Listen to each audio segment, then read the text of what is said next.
Good morning and welcome to WGN-TV Political Report. I'm Paul Lisnick. We've got lots of news to bring you this Sunday morning across Illinois, but we start at City Hall, where a new candidate is jumping in the race for mayor.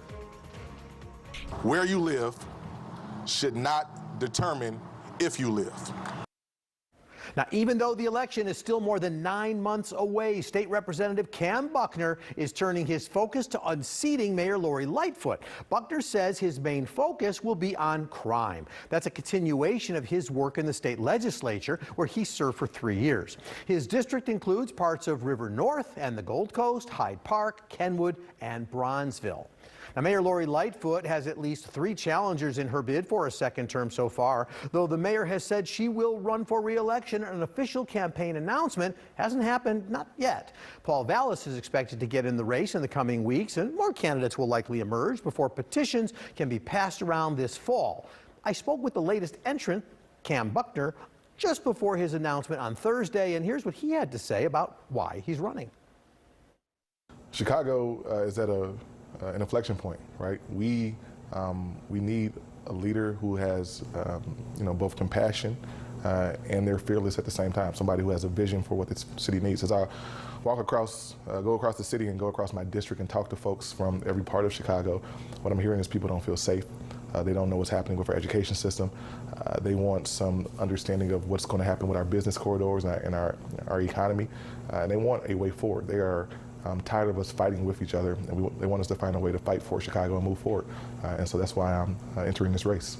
I don't have to tell you, last night, 14 people shot, 3 kids included. So you told the Sun-Times earlier this year that before you'd run, you'd have to see some very clear, actionable plans about public safety. So now that you've decided, what are the plans? Yeah, so I've spent a great amount of time, right, working on what a plan to create both public safety and justice in each and every one of the 77 communities in Chicago will look like. From a high level, and we'll roll out some more specifics in the next couple of weeks here, but from a very high level, it means making sure that we are able to, one, replenish the ranks of CPD. We're down, 1,600 officers, and we're going to have a spate of retirements coming up this summer.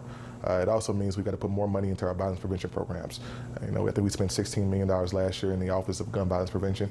That's not nearly enough. We got to put more resources into the communities and the folks who are doing the work on the ground.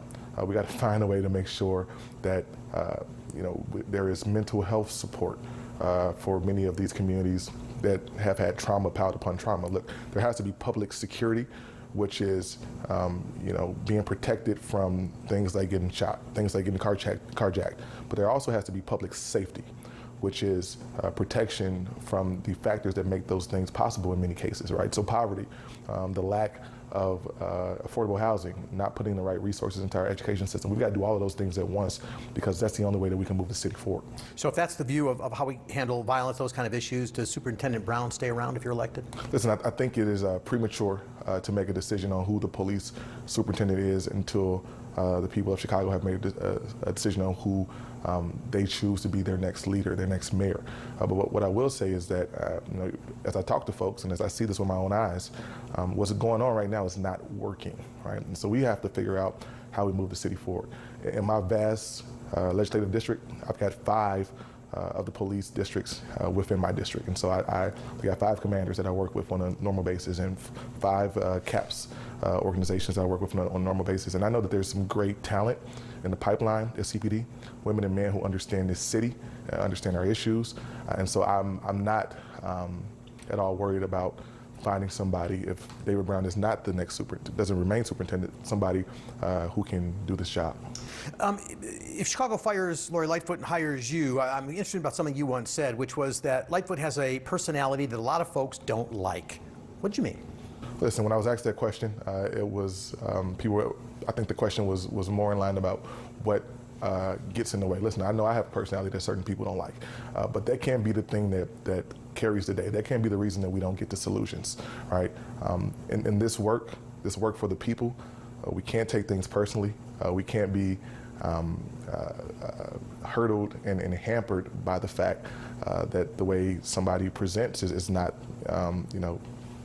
attractive to us, right? So listen, we've got big problems.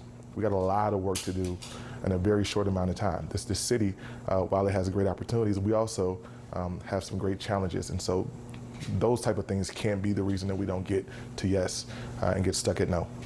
You know, obviously Mayor Lightfoot, Mayor Emanuel had their challenges with the teachers union.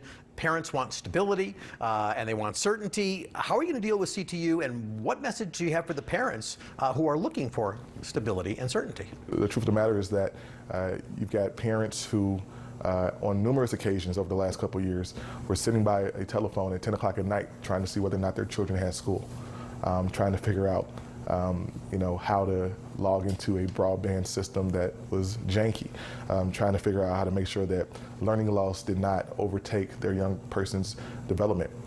What I have said and what I will say, Paul, is that we've got a teacher's contract coming up. June 30th, 2024, the current contract expires. And for any of us who has seen the way we've operated in this space recently, we should be nervous that we're going to put our young people in a position where they're going to be hanging in the balance again. What I have said and what I will say is that I will negotiate that contract myself on day one, from my kitchen table if I have to, not from behind a podium, not through proxy or press release, because that's how important that work is. And that's how important it is that we give our young people, our teachers, and our parents some stability and a predictable cadence. There's another negotiation you might do, and the Bears said they're leaving Chicago, going to Arlington Heights. You called it a gut punch. Would you try to save them? I would. Listen, I've had some conversations with folks about how important that team is to not just this city and this state, but this region. Listen, I'm a football guy, but I also spent some time working in professional sports front offices with my job with the Chicago Cubs. And what I understand is that these organizations have to be able to work with the city, right? They have to work hand in hand.